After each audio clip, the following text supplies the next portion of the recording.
अच्छा, MCQ number 12 में वो हमसे ये कह रहा है,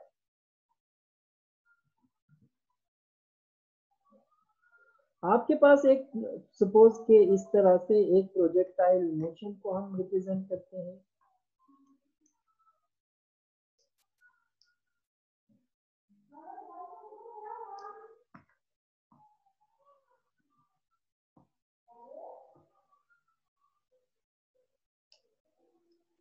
इस तरह से आपके पास एक प्रोजेक्टाइल मोशन है सपोज।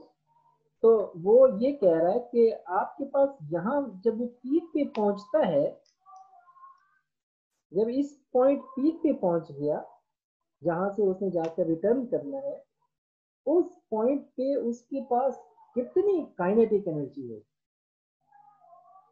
क्वेश्चन प्रोजेक्टाइल मोशन, और जो आपने प्रोजेक्टाइल को थ्रो किया है, जो आपने यहां से प्रोजेक्टाइल को थ्रो किया, इस वक्त जो एंगल बन रहा है वो 45 का 45 डिग्री का है। यहाँ से जो इसने एंगल बनाकर ये स्टार्ट लिया है, ये 45 डिग्री का है। अब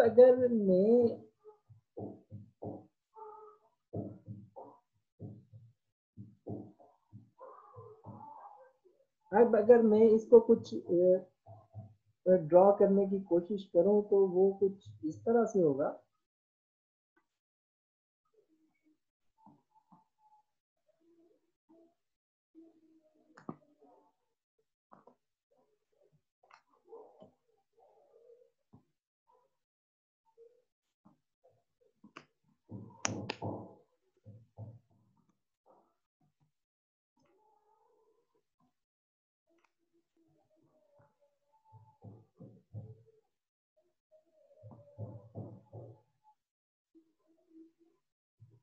अभी आप जानते हैं कि जो काइनेटिक एनर्जी होती है वो हाफ एम वी स्क्वायर होता है। हम ऐसा कर लेते हैं, सपोज कि हमने 45 एंगल पे प्रोजेक्टाइल को थ्रो किया, तो जो प्रोजेक्टाइल की डायरेक्शन है that is actually the direction of velocity, और जो इसका एंगल बन रहा है अगर वो हम देखें तो यहाँ पर 45 डिग्रीज का एंगल बन रहा है। अब अगर यहाँ से हम इसको कंपोनेंट्स में डिवाइड कर दें तो जो इसकी वेलोसिटी है ये इसका y कंपोनेंट कहलाएगा, और ये वाला इसका x कंपोनेंट कहलाएगा। और अगर ये आप देख सकते हैं कि ट्राइंगल बन रही है, तो ट्राइंगल में आपको पता है वी एक्स जो है वो वी कॉस थीटा के बराबर होगा, और आप कह सकते हैं कि कॉस थीटा की जगह कॉस 45 डिग्री को पुट किया जा सकता है, जो कि वी और कॉस 45 पे 1/√2 होता है। इसी तरह से अगर आप इसके y कंपोनेंट को कैलकुलेट करें तो वो v साइन थीटा के बराबर होगा, और वो v साइन 45 डिग्री आ जाएगा, और v साइन 45 को हम v/√2 लिख सकते हैं। ये v y के बराबर है।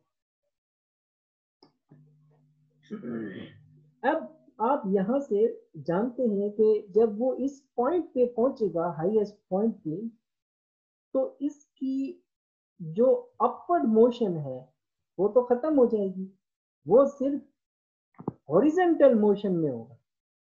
तो इसका मतलब है जब वो इस पॉइंट पे पहुंचा तो उसके पास सिर्फ एक हॉरिजेंटल वेलोसिटी है, उसकी वाई एक्सिस वाली वर्टिकल वेलोसिटी है। सो इस पॉइंट पे हमारे पास सिर्फ वी एक्स मौजूद होगा, वी वाई मौजूद नहीं होगा। तो हम इस चीज को जरा सा सोच के, यहाँ से आपको पता है kinetic energy is half M V square.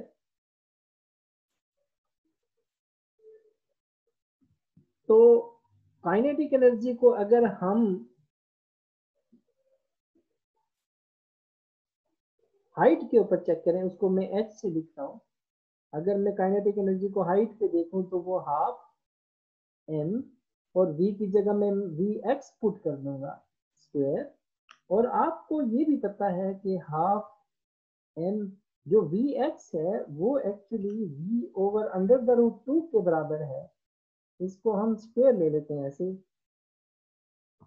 तो ये आपके पास आ जाएगा हाफ, और इसको मैं लिख सकता हूँ B square over square root of 2 का बी स्क्वायर करने, तो ये 2 2 से कट जाएगा। ये आपके पास काइनेटिक एनर्जी एट हाइट।